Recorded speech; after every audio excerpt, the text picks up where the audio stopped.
hope you are doing fine. It's very early in the morning and I am going to school.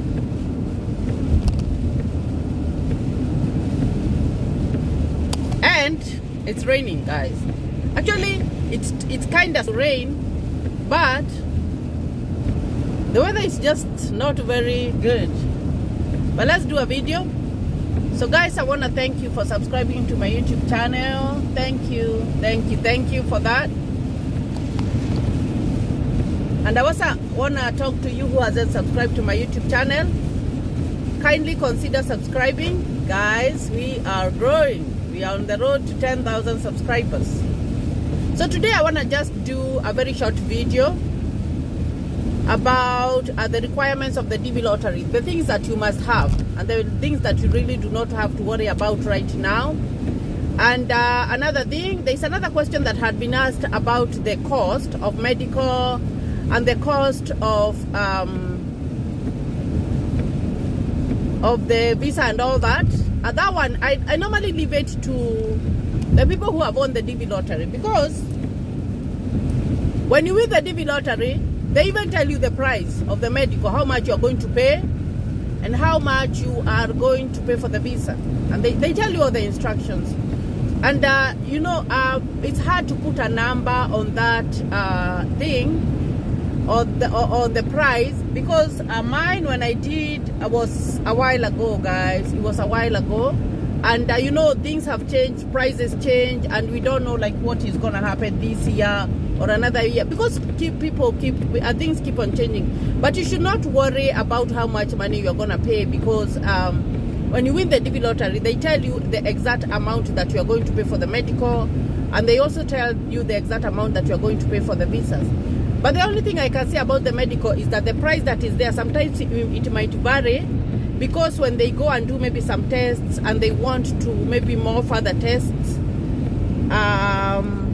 like for example, I remember when we went, we did a skin test. There's something called a skin test that you do just for testing for TB, and you find that most people in Africa, it becomes positive, because most people have the BCG, the BCG that you get when you're little, that injection that you have on your, I think the right, I don't know if it's the right or the left arm,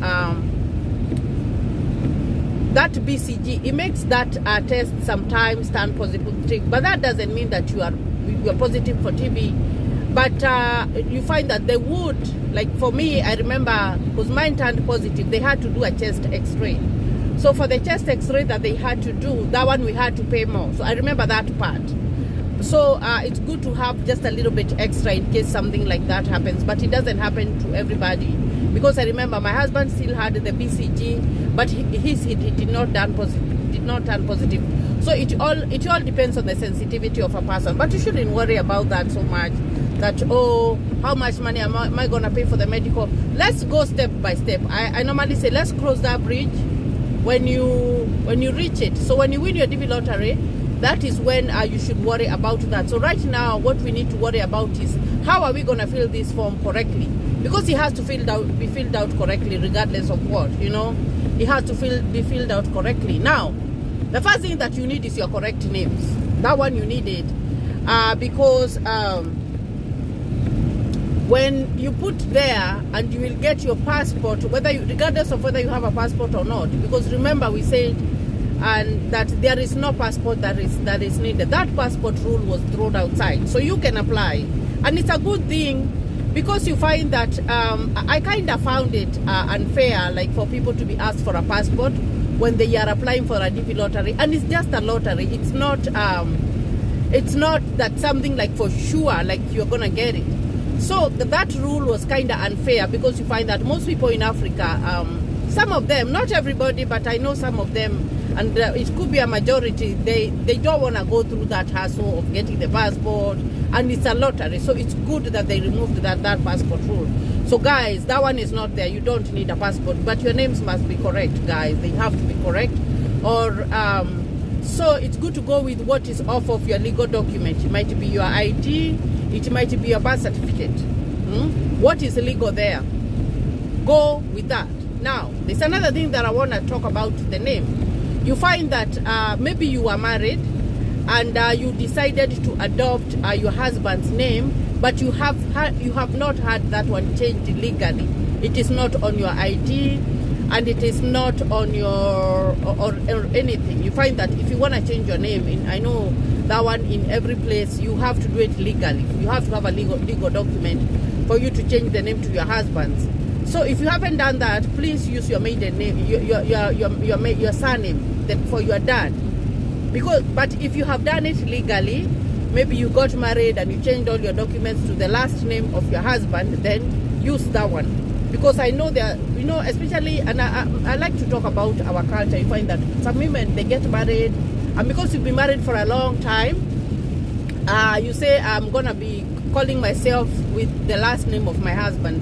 But then you decide that that's what you're gonna put there because you're married. No, just put the name that is on your ID or the name that's on your birth certificate. But if you're legally married and your name has been changed legally, then you should put the name, you should enter the name that is on your legal document, that is your husband's name. Now, the other thing that you will require, the other thing that you are going to require that's very, very important is the names, the correct names of your spouse, the correct children, and if you have stepchildren, please remember that they have to be included in that thing. It's no joke. Don't leave your kids out. There's one person who told me, sometimes it's funny, I'm like, oh my gosh, let's not go there. So he was, how are they gonna know if I lie that that I don't have a family? Now, you find that it's the truth always stands. It's always good to go with the truth, because you find that when you come to the US, let's assume you've come with a green card and you decided to lie, because that person just wrote that message. I was like, whoa. So you find that you didn't tell the truth. You said that you don't have a family, and then you become a permanent resident. It's gonna take years, and it's gonna be hard for you to convince them otherwise. Because if you say that you didn't have family, then when you go back there, they will be like, you say that you were not married, you say that you did not have a family, then how come, where did the family come from? You see what I mean? So what I normally what my opinion is that tell the truth from the beginning. Do not lie, because you find that and you might lie, and then they find out that you have a family. That's an automatic disqualification. You are not gonna get the visa, whether you have won it. If you lie, and they find out that you have lied. So it's always good to try, if you have a family, to just include everybody, because getting a visa, you have to follow the rules.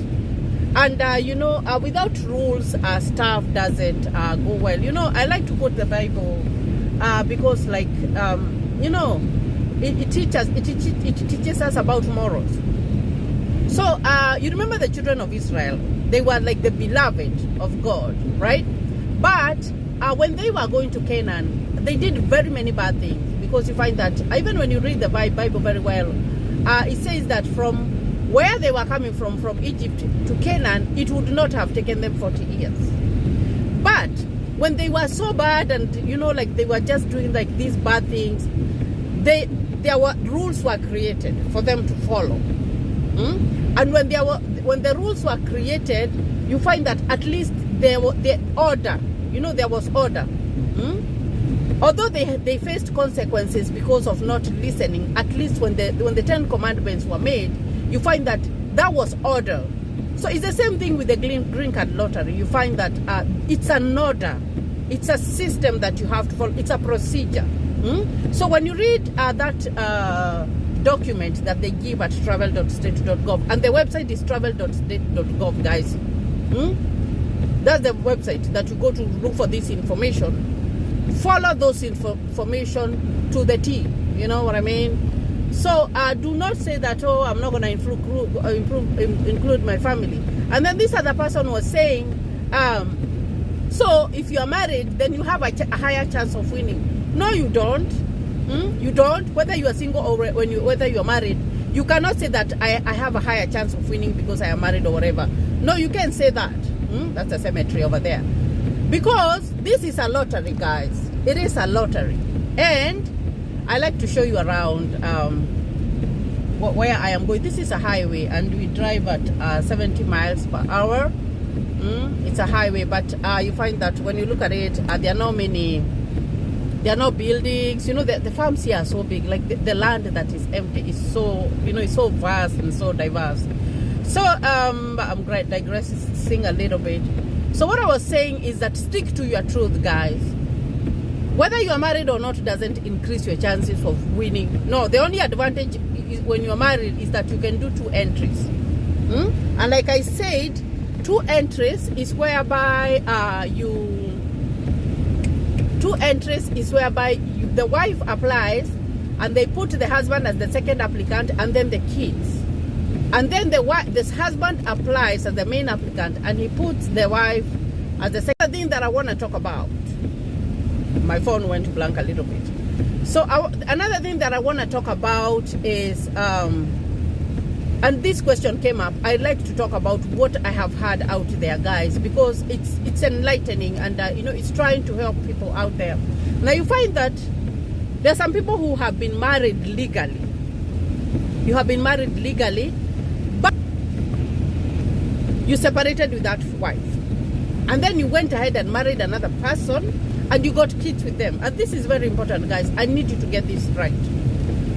So remember, that person was married and they had a legal document, a marriage certificate stating that they were married to a person. But down the road, they separated and you are married to them. In the eyes of the law, let me tell you guys, you know, that one is capital, and that one, you know, that one doesn't even need you to go and ask a lawyer. In the eyes of divorced, guys, in the eyes of the law, if they have divorced, that person legally remains the spouse of that person.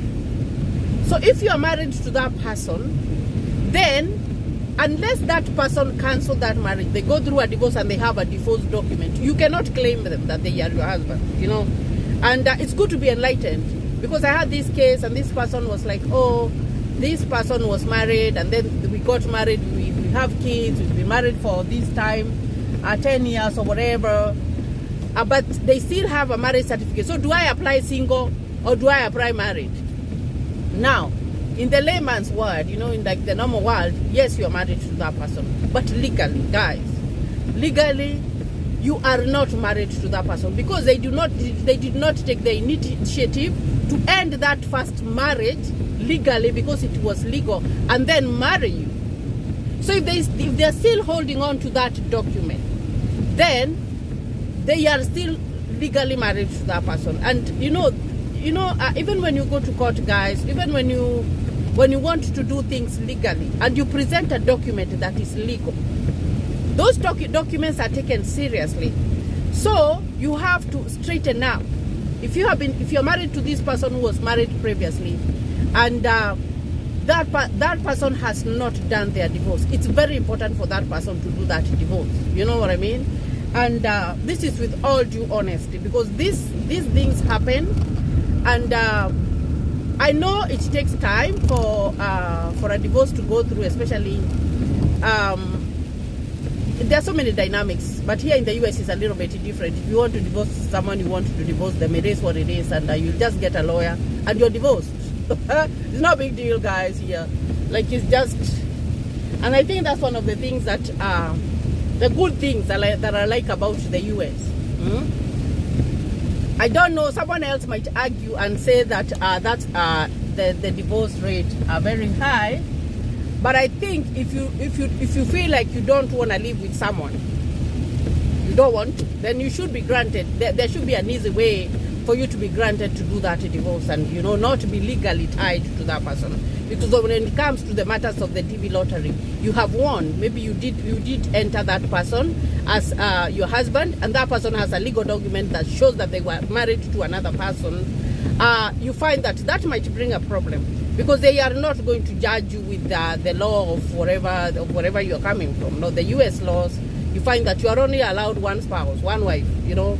It's how it is.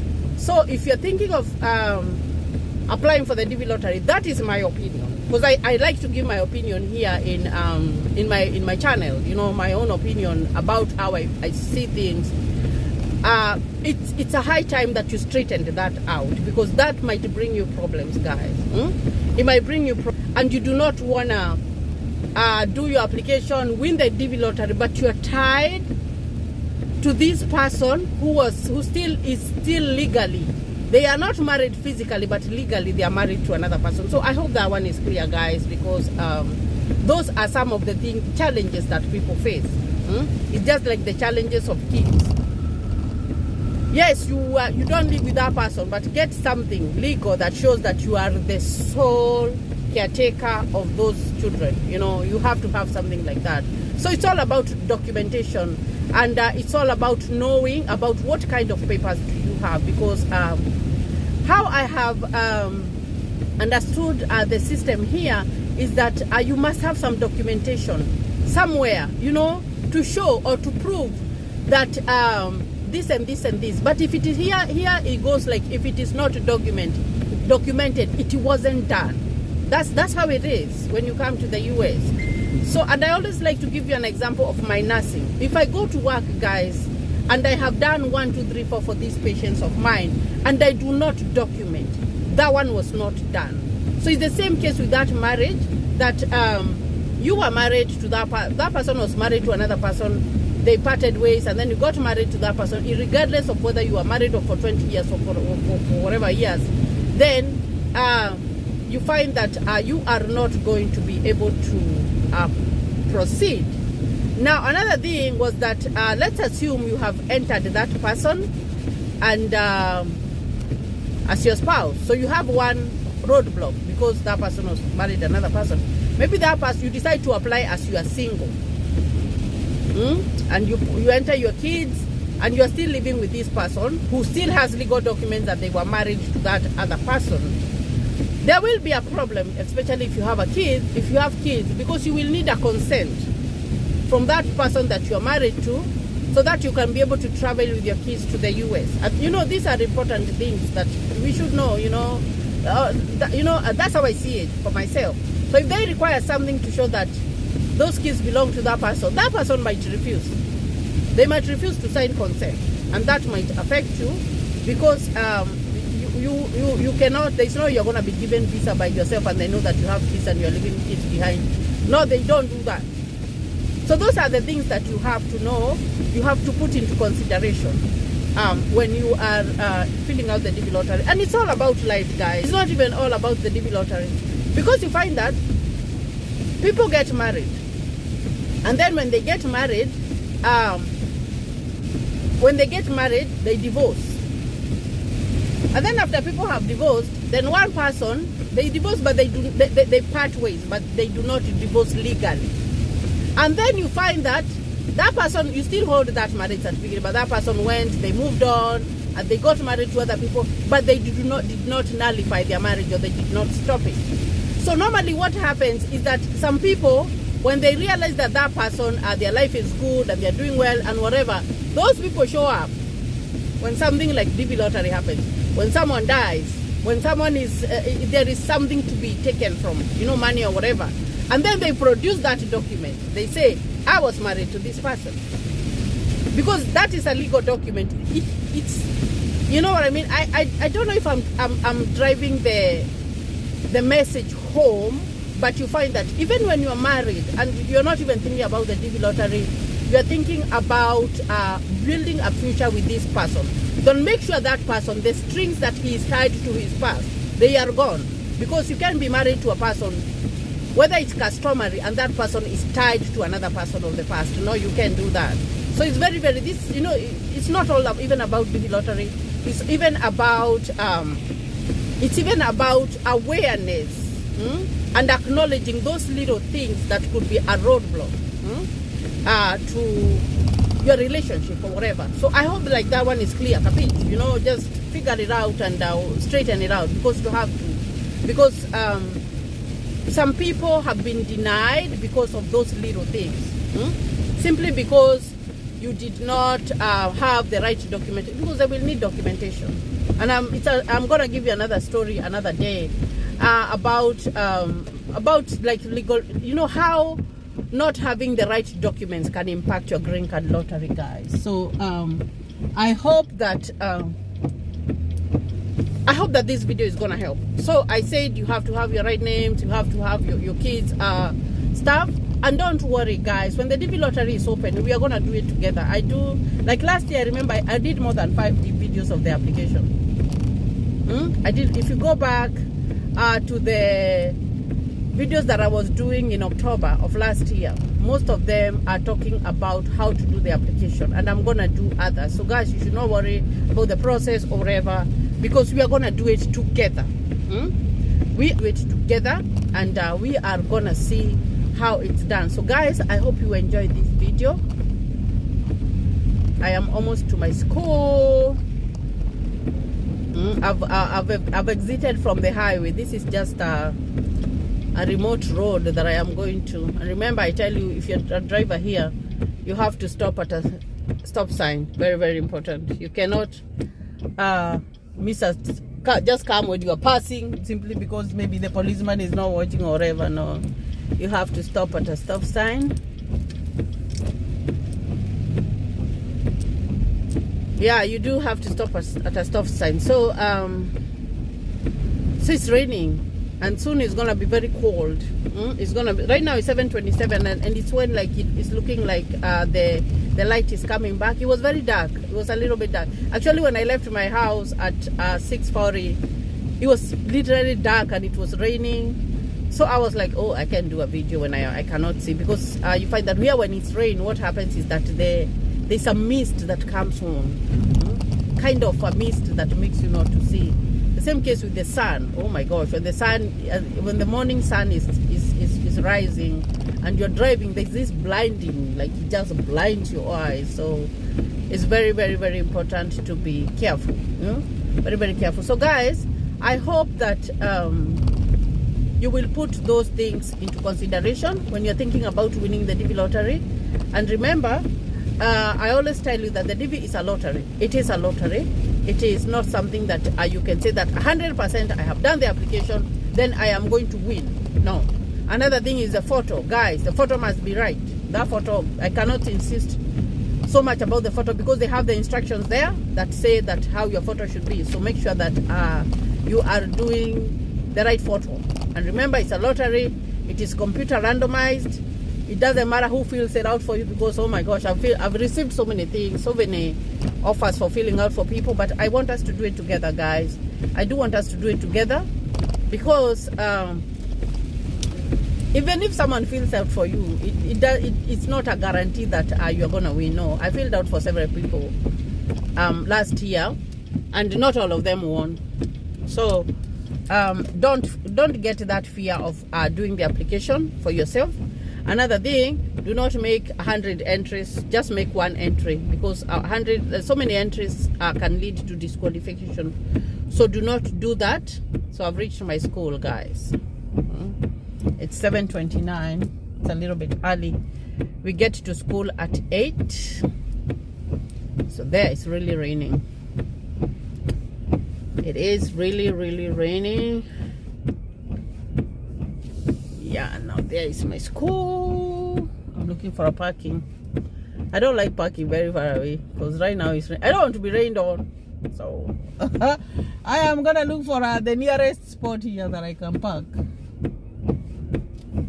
There we go. Yep.